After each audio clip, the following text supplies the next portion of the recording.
To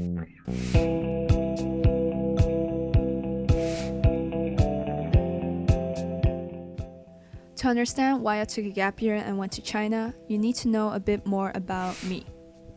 My parents are Chinese and my dad was even born in Shanghai. I grew up in a Chinese restaurant and since I was a little kid, I spoke Chinese at home. But I was born and raised in Belgium. I went to school in Belgium. I had Belgian friends. And by the time I graduated high school, my Chinese still sucked. So one of the reasons why I went to China was because I wanted to improve my Chinese and I wanted to learn more about my culture. The second reason why I decided to go abroad was because during my last year of high school, I was craving a new environment. I wanted to go on an adventure.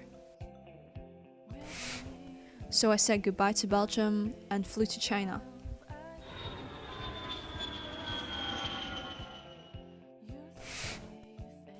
I studied Chinese at Shanghai Jiaotong University. And besides studying, I also had a part-time job and did some other stuff. In the beginning, it was hard, living by myself, managing my own money. I couldn't even cook decent meals for myself. But thankfully, I met some awesome people, one of whom is Beiko, my former flatmate. She really helped me settle in, and even though she left Shanghai shortly after I moved in, we still became good friends. I even went to visit her in her hometown, Chengdu.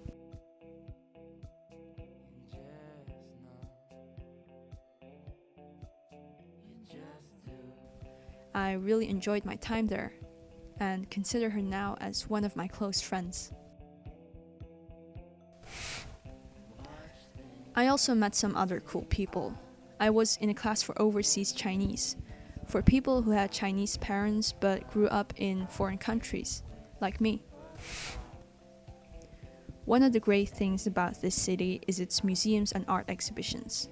If you ever find yourself in Shanghai, I definitely recommend you going to M50 Art District. But the thing that I loved most about Shanghai was its diversity. With its rapid growth over the last few decades and a population of over 24 million, the city does not only consist of huge fancy skyscrapers. You still see a lot of the authentic Shanghai and its people. This picture I took the day we went to visit the old neighborhood where my dad used to grow up in. And just like his neighborhood, many others will be demolished, if not already, to make way for new buildings. But it still amazed me how modernized and international the city is. I met loads of people from over the world and realized that most of the times I spoke more English than Chinese. However, I do not regret taking a gap year, and I do not regret going to Shanghai. I discovered a bit more of the world, and I still learned a lot about Chinese culture and language. But most of all, I learned a lot about myself. Thanks for checking out this video. If you're interested in what kind of camera and film I use for my pictures, please check the description below. If you're interested in more of my film photography, I will put down a link as well. Yeah, thanks for watching. Let me know what you thought about this video and I'll see you guys soon. Bye.